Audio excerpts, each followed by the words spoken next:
joining. It gives me a great pleasure to welcome you on behalf of Chris to our very first Insight Hub, the Research Insight Hub. We want to give you, our special supporters, an insight into our work. This is a special year for Chris, as we are 10 years old, and we wouldn't have been able, without you, to invest in pioneer, life-saving research like the one we are showing this evening. I will first do a short presentation about Chris research and what we have done in the last year, and then I will have the pleasure to introduce Professor Alan Mercer and Dr. Matt Clark from the ICR that will explain two of the areas of research that Chris Foundation is currently funding. So we will take maximum 1 hour of your time, and we are extremely grateful for being here with us. So just to begin, we would like to show you some figures about what we have done in the last 10 years. We have funded more than 300 clinical trials in more than 53 different lines of research. We actually we discovered 24 new treatments for our patients. We have 11 Chris patterns and 3 on the way. And we have accompanied more than 95 doctoral theses related to Chris projects. And we have invested directly in 114 researchers itself. And all this has been done thanks to an investment of more than 18 million pounds. But all the projects and programs that we are funding, they are long-term, so they are normally 3 to 5 years commitment for Chris. And that is why we have committed to investing in the next 5 years, at least 48 million pounds. And this is because of this long-term commitment. And all these achievements has been done thanks to more than 50,000 regular donors and top donors like yourselves, and more than 1,000 companies that have been supporting Chris in the last 10 years. So even in the pandemic, the Chris community has not stopped, and our research lab have kept most of them going on. And we have managed to increase investment in research in 15% in 2020. And we have been able to secure funding for the work of our researchers. So we can see that we support scientists around the world. We have offices in the UK, Spain, and France, and we have developed partnership with research institutions across Europe, the US, and Canada. If you see on the right-hand side in pink, we have the locations where we are funding research institutions. And in most of the cities, for example, like in number 1 with the ICR and the Royal Marsden, we are funding several projects. In yellow on the left, we have the research grants and fellowship that Chris is funding in various institutions around the world. And if you can see in brackets by the institution, for example, the first one, the ICR and Royal Marsden, that puts an 8, that means that we are funding or supporting 8 fellowship in this institution we had in these 10 years. We see the co-funded grants that we are doing with other charities. So Chris has different ways to implement its support to cancer research. You see the different in the world, but now we can divide it in another way, which is we are funding the units that are facilities in research institutions and hospitals where multidisciplinary teams, including doctors, researchers, nurses, geneticists, immunologists, data managers, they're all coming together to treat patients. And there are several projects and clinical trials within these units. And there are not only projects funded by Chris, but other, for example, drug companies that use our facilities. And in this way, we help to multiply the research by providing these facilities. In 2020, we have set up 2 new units. One, the new therapies discovery unit in Spain, and also a biology unit in the Center of Drug Discovery at the Institute of Cancer Research at the ICR. So we can divide as well. We are as well supporting independent researchers, and we see as well here that we support pediatric cancer. So pediatric cancer do not receive the same level of funding as some more common adults cancer. And you can see here we've supported nearly 5 million. And in children brain tumor, we are studying in 3 different projects in 3 locations in the UK, France, and Spain. And later on, we will hear from Dr. Mark Clark regarding these very challenging tumors for children. We also fund other, besides, apart from where we investing in our units, we also are funding other independent research for adult cancer. And in 2020, we launched a new project in pancreatic cancer under the leadership of our renowned researchers, Dr. Barbara Sid. And we also committed to support a multiple myeloma project at the ICR. So we also do other kind of investments, as we will see now. Just to say that in 2020, the charity has done its part, whatever we could, in helping researching for the effects of COVID-19 in cancer patients. We have used the labs in our units for this purpose. And also we have participated in an international trial with Microsoft and Adaptive Biotechnologies. But besides all these projects and clinical trials, we have always supported the education of researchers. We support researchers at every stage of their career. So we have a very rigorous process to select the best. And for this, we have a very reputed international committee. As you can see here, we have 2 British, where you probably obviously know Professor Paul Workman and Professor Raj Chopra, that they've been in our galas many times and supporting the foundation. And we have 3 Americans, 2 from the US and 1 from Canada. We have 1 Austrian, 1 French, and 1 Spanish within the International Scientific Committee. And the members give up their time voluntarily to assess, review, and judge the fellowship applications we receive each year. So we support young scientists by giving them the training and mentoring opportunities, professional development, and knowledge of new trends and techniques. And this helps them to remain at the cutting edge research. So we see here our fellowship programs. We have 3 different levels. The young scientists on the left are the grants normally for a year stay. Then we have a mid-stage for what is called the talent programs with grants of 400,000 for 5 years. And we are funding postdocs and clinical researchers. And then we have some more senior researchers. They're still young, normally they're below 40 years old, but they have excellent careers, and we give them excellent program for 5 years with 1,250,000 for each candidate. So apart from these fellowship and grants, we also are creating some cooperation with other charities, international big charities. And just as a summary, for example, in 2020, we set up 2 research programs with the Prostate Cancer Foundation in California, and we have awarded 2 grants, one done in UCL in London and one in Newcastle University, and we also are doing some with the new Damon Ryan Foundation in the US, in New York.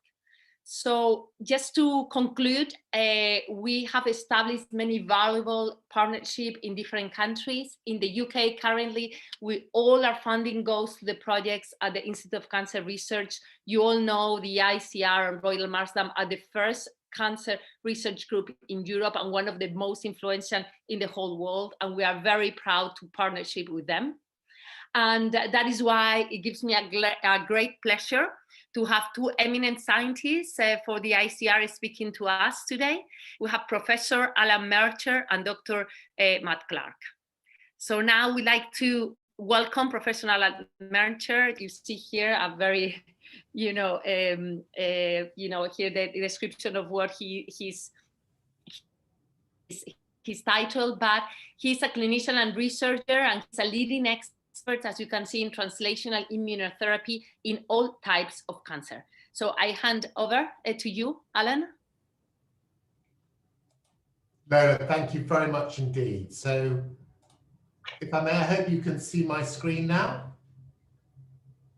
Let me know if not anybody, but Thank you very much indeed for that lovely introduction and for this opportunity to speak to you all and to thank you all really for what you give, which is absolutely critical to us here at the ICR and the Royal Marsden, but more importantly to our patients. So as Lona said, I'm both a clinical doctor but a researcher, and my main interest is in cancer immunotherapy, which is something I started working in about 1990, at which time it really wasn't a very successful area. Really, we were developing immunology-based treatments, and I'll come to a little bit to how those might work. An awful lot of work in mice was quite successful, but essentially never got through to patients. However, what has happened over the last, and it is recent, only about 15 years or so, this has now broken through as a real new type of therapy for cancer. It's different to chemotherapy, radiotherapy, but is showing huge promise. So what is immunotherapy and why is it important? So the key to immunotherapy is that it's actually using your body's own immune system to fight the cancer. And it's something that has been around, as I say, only relatively recently, and it's entirely different to all of the other treatments that we use, be those chemotherapy, small molecule drugs, or radiotherapy.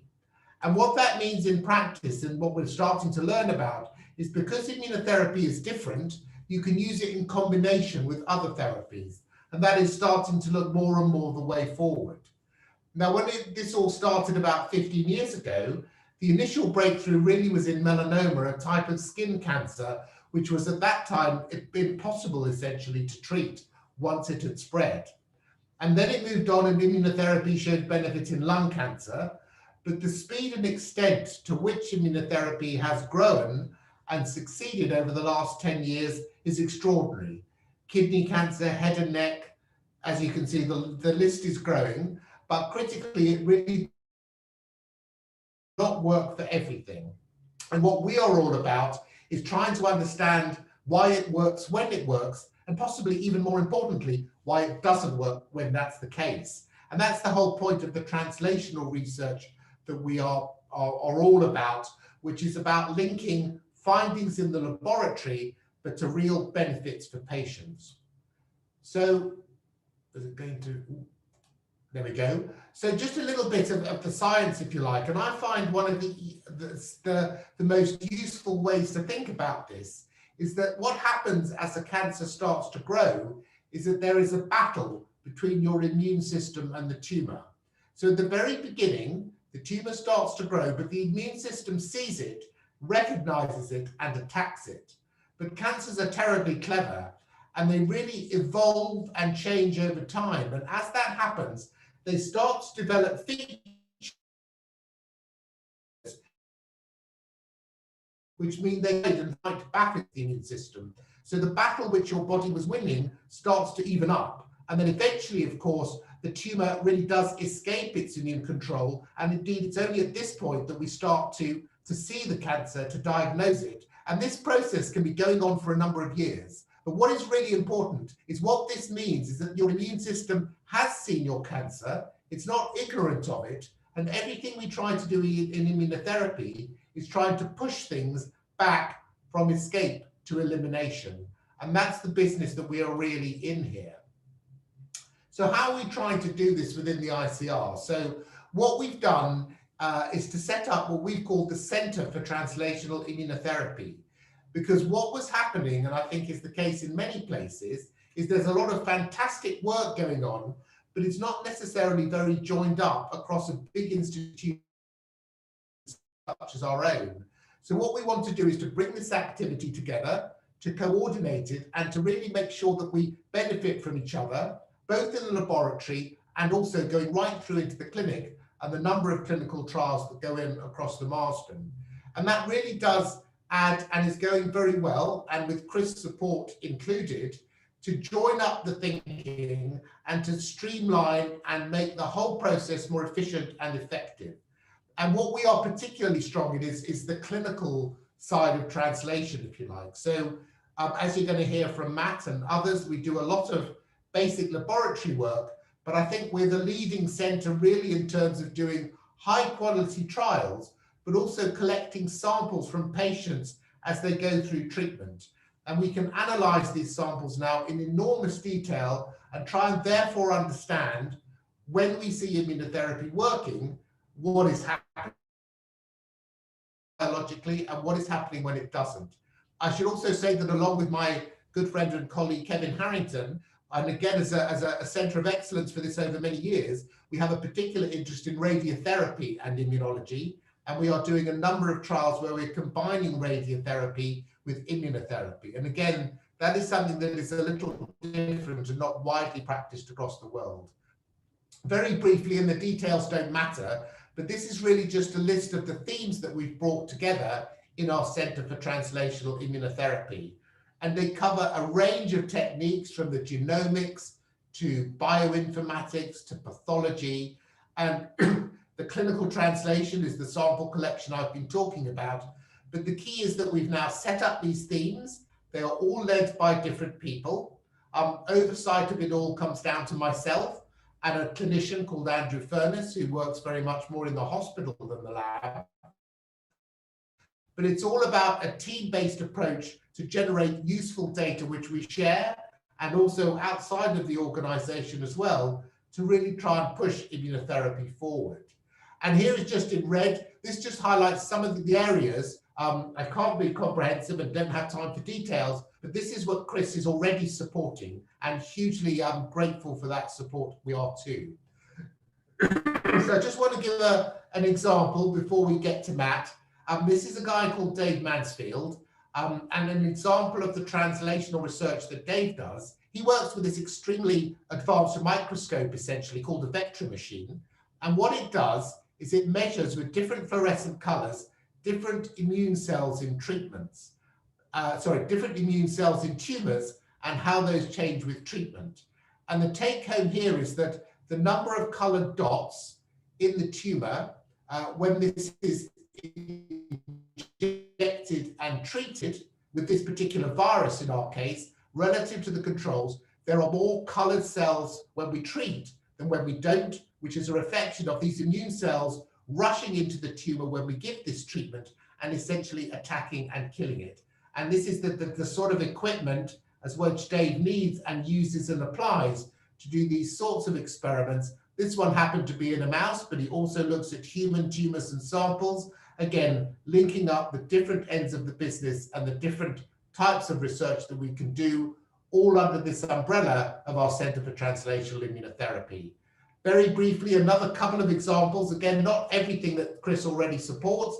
I've mentioned Dave with his microscope. This is a picture of Estero, who particularly works on thoracic malignancies and mesothelioma. And also, this is somebody, a relatively recent member of the team called Taras from Spain, who is another clinician who is looking at different treatments for head and neck cancer with Kevin and myself, and looking at how these work and some of the immune analyses that I've touched on very briefly. And then Matt, of course, is about to come on, and whom I'm going to hand over, if that's okay.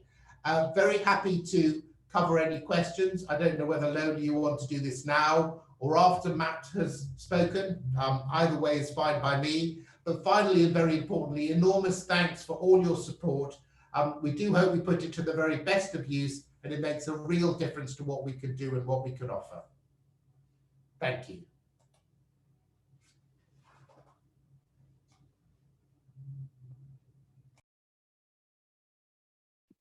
Thank you, Alan. Thank you very much.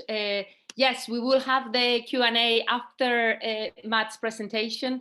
I want to thank you for this enlightening us regarding, this translation and immunotherapy, and we are really excited for the new Center of Translational Immunotherapy that all you supporters and Chris Cancer supporters are funding.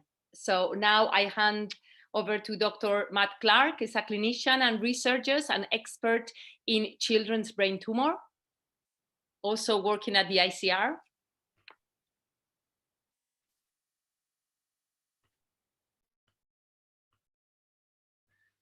Thanks very much, Lola.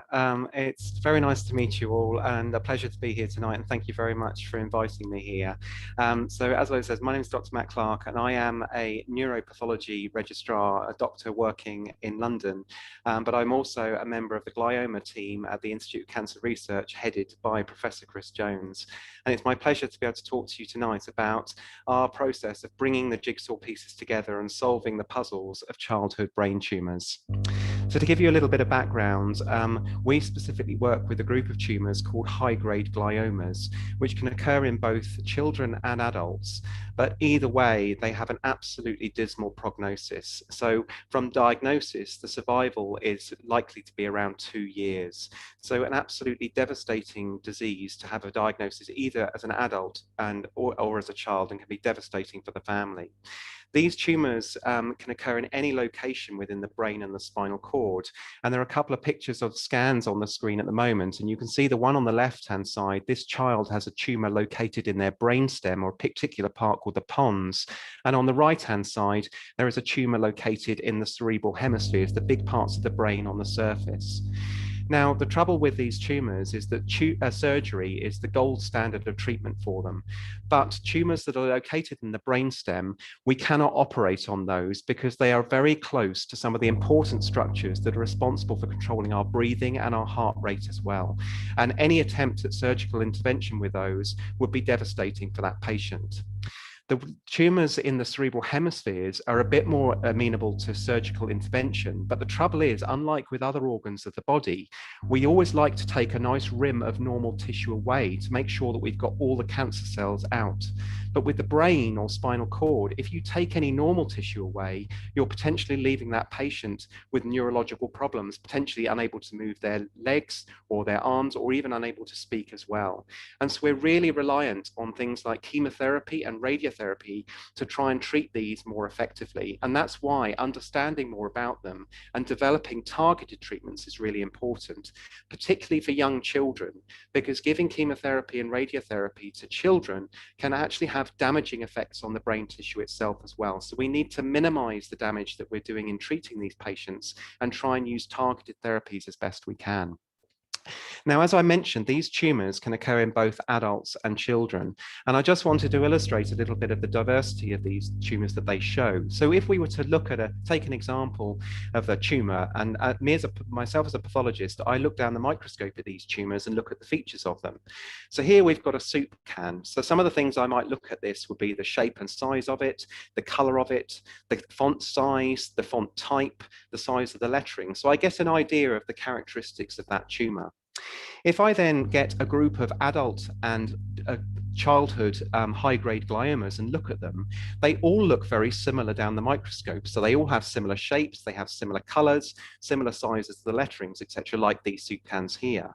But what's really crucial about this is that the research that's been done and generously funded by yourselves and the Chris Foundation has shown that in fact it's not as simple as that, and that in fact there are many different flavors of soups that make up these tumors.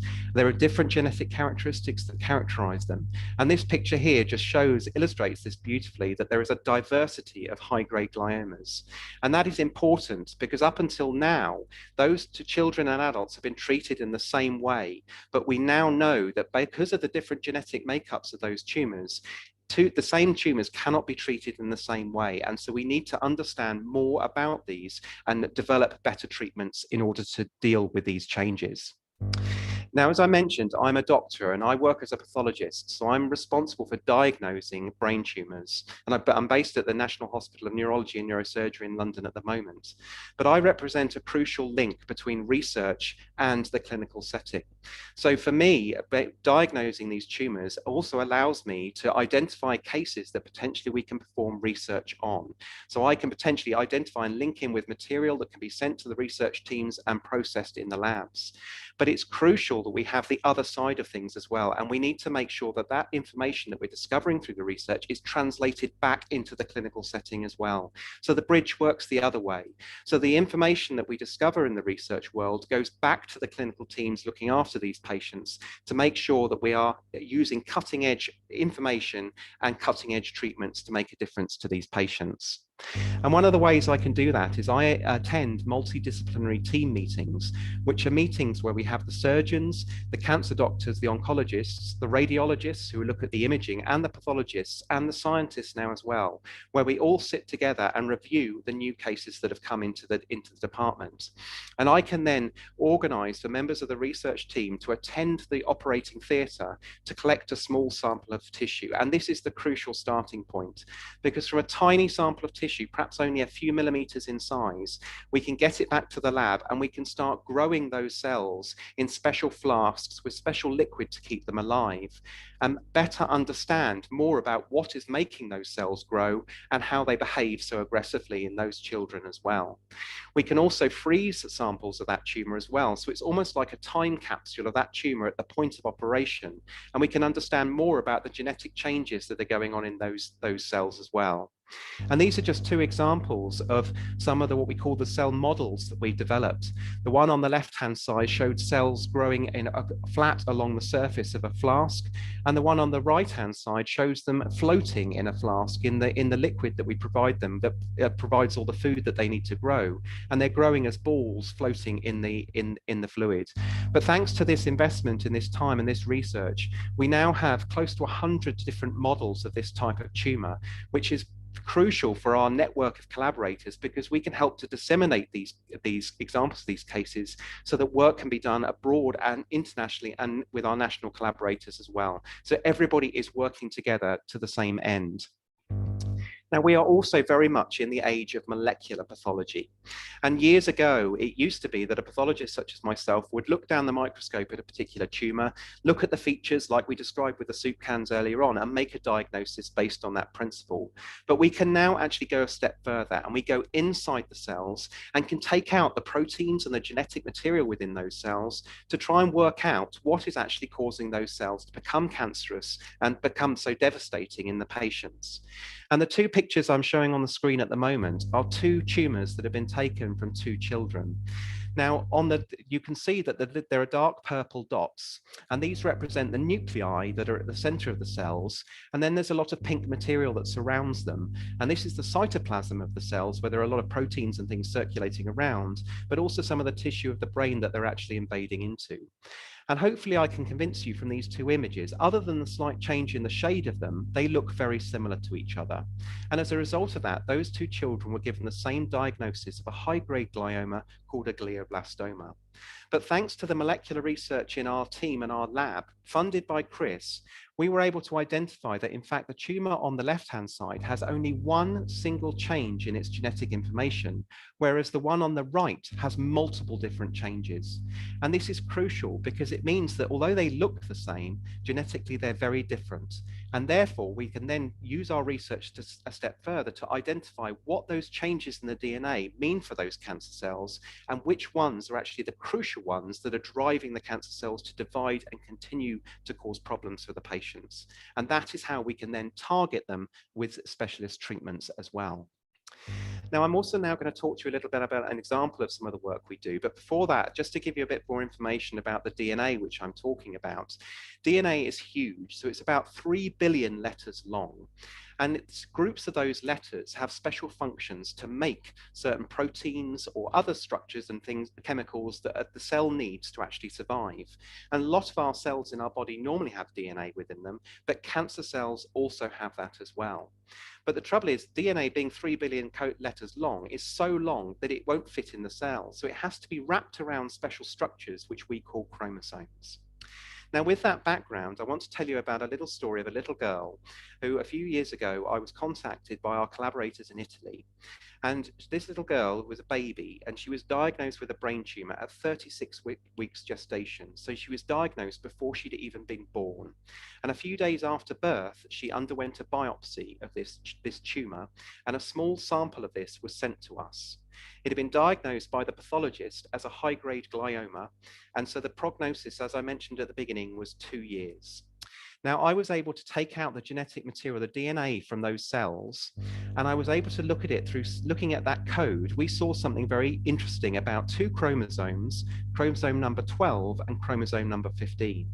And what was interesting about this was that there are 2 breaks one on chromosome 12 and one on chromosome 15, and the two had then joined together. And what this meant was that two genes, the ETV6 gene and the NTRK3 gene, that would normally be on completely different chromosomes, were now right next door to them, each other. And what was crucial about this was that the ETV6 gene was actually switching on and overactivating the NTRK3 gene. And this was what was responsible for the development of this tumor and allowing these cancer cells to grow. We were able to use other techniques, such as this special technique where we label the individual genes with different fluorescent markers. And here we've used ETV6, we've labeled it green, and NTRK3, we've labeled it red. And you can see here with the yellow arrows that the green and red signals are actually joined together at that point, again, showing that they had joined and what this cancer had actually what we call a fusion mutation. So we've now identified that this is the characteristic mutation within these cells. So we need to try and find a way of actually treating it. So my next step was I gathered through our international collaborators, different examples of these tumors and managed to grow the cells in the lab. And then I used several different drugs that actually targeted that NTRK3 gene, that gene that had been switched on too much. And we strikingly showed that the cells were very sensitive to this drug, and in fact, it killed them. And so now we were faced with the prospect of we've got the mutation, we've got a drug that targets it, so can we see this make a difference in clinical practice? And that is really crucial. As I mentioned, I need to translate that information into clinical practice to make a difference to these patients. Now, the picture here is showing an MRI scan and some radiological imaging of this tumor of this little girl I mentioned. And the top left picture, you can see how big this tumor actually was in her brain. She underwent an operation by the surgeons, and unfortunately, despite the best efforts of them, they weren't able to remove all the tumor. And you can see the bottom left-hand picture that I've highlighted in red, the area of the tumor that remains. But thanks to the work that we did in the lab, the doctors treating this patient were able to start her on a drug called crizotinib, which targets that NTRK3 gene, and the tumor shrunk. And she was then started on a drug called larotrectinib, which again targets this gene, and it shrunk even more. And I'm delighted to tell you that as of today, she is now in complete remission. And this is her celebrating her 3rd birthday, and she'll be 4 later on this year as well. So it's thanks to the efforts of this research that's funded by Chris that we can make a difference to this patient. And I'm also really pleased to tell you that this isn't the only case that we have of this. This is another little patient that we were referred to and got in touch with from our collaborators abroad as well, who had a similar tumor with a similar change in the DNA and has also been treated with similar drugs as well. And the tumor after the surgery has now completely disappeared. Part of it actually grew back when they stopped the drug, and they were able to restart it again, and it disappeared again, which again is a nice anecdotal example of how effective this treatment actually is. But it's not just these isolated cases. We need to make sure that across the world, to every avenue, neuropathologists and clinicians are aware of this research. And that's crucially done through publication. And last year, we published our research in the journal Cancer Discovery, which was one of the most successful journal articles that they've ever had published, which was fantastic. And so we can get this information out into the community.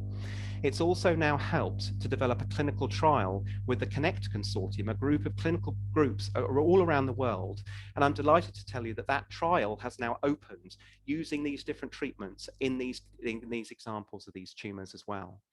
And the WHO, the World Health Organization, issues a classification of central nervous system tumors. And any month now, the new classification is going to be released. And the research that I've just talked about has meant that there is now a new chapter dedicated to these tumors in the WHO classification. And this book is like the Bible for diagnosis of tumors, and it's used by pathologists and clinicians all across the world. So it's hoped that now any child diagnosed with these tumors will make sure they get the correct treatment and have the similar outcome to the cases I've described tonight. But I cannot stress enough how important this research is and the funding that we need to allow this research to happen. And we continue to be incredibly grateful to Chris and to you yourselves for the generous funding that you've provided for this. But it needs to continue, because this is a success story that we can tell you tonight, but there are many other questions that still need answering and many other projects that need supporting as well.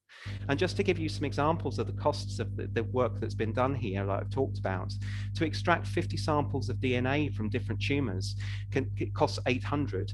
My project had 241 different samples in, but many have several thousand. And so this, even just a simple thing such as this, can cost a lot of money. Sequencing of the DNA, looking at the individual letters of the code, can cost upwards of £1,000 each sample. And when you've got 241 samples that you need to look at, the costing soon mounts up as well. But not only that, to enter a child into a clinical trial requires a lot of money, upwards of £20,000 as well. And the team that's necessary to actually construct this research can be £30,000. It will pay for the salary of a junior researcher as well. So we continue to be extremely grateful, and to you and to Chris, for funding our work that we do. Now, collaboration is also key with this, and we cannot do it when we're dealing with small and rare groups of tumours. We have to work with our national colleagues and also our international colleagues as well. And we work with people across in Australia, across Europe, in the States, and in Canada as well. And as an example of this, the authorship on the paper that I published last year had 120 different authors, each one of those contributing something to this project. And that's how we can strive forward with it and make other success stories that I've talked about tonight as well. And this is the team, the glioma team at the ICR, headed by Professor Chris Jones on the left-hand side there. And each one of those people has their own skill sets, their own background in science that brings something else to the table and gives a different viewpoint to these projects. And that's what allows this to flourish. And your funding helps to build those teams, provide us with the materials that we need to take striding steps forward in beating these types of aggressive and horrible brain tumors. And it's now my pleasure to finish tonight by showing you a short video about Nicole, the little patient I mentioned in the talk. And just to remind you, she was diagnosed with this tumor at 36 weeks old, weeks gestation, before she was even born, went through a biopsy, went through surgery, has been through chemotherapy as well. And it's thanks to the funding from Chris that she's now in her 4th year. She's now walking, she's also at school, and she's got a friendship group as well, and she's doing extremely well. And her parents, I regularly get updates from them about how she's doing, and they very kindly sent me a gift of a video describing her life up to now, of what this journey that she's been through. And it's now my pleasure to be able to show you. It's an amateur video, but it's a very special video which I hope you will enjoy. And it's, like I said, it's thanks to the efforts of yourselves and the generous funding of this organization that allows this work to flourish. Thank you.